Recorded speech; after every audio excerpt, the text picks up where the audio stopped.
The American left has embraced identity politics, DEI and critical race theory. For years, students at some of this country's most elite colleges have had this race essentialism, this oppressor versus oppressed ideology hammered into their heads. They've tried to make moral equivalence between Israel and Hamas.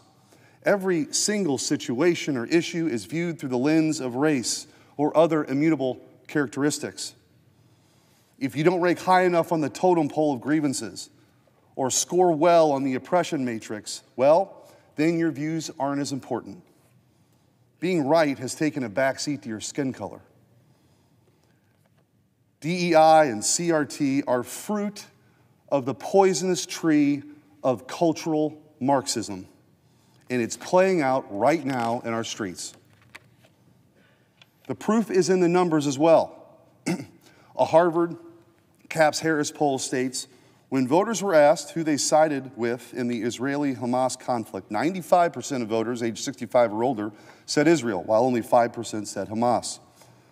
In the 18 to 24 age range, 52% said Israel, while 48% said Hamas. That is a startling generational divide and shows just how entrenched this divisive ideology is.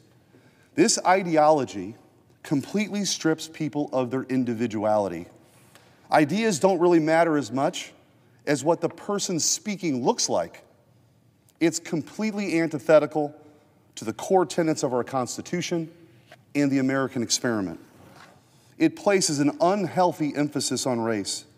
It strips people of their dignity and the many layers that define us. It rips away the ties that bind us, and that's exactly the point for these cultural Marxists. We need to return to the American idea, equality of opportunity, not certainty of outcome or so-called equity. We need to prioritize merit over characteristics that people have no control over. We need to push back against the poisonous DEI and CRT ideology, an ideology that's even made its way into grade schools, where school-age kids are being forced to participate in things called a privilege walk. Until we do that, Mr. President, we'll continue to see more race essentialism from groups like Black Lives Matter and more chants of from the river to the sea.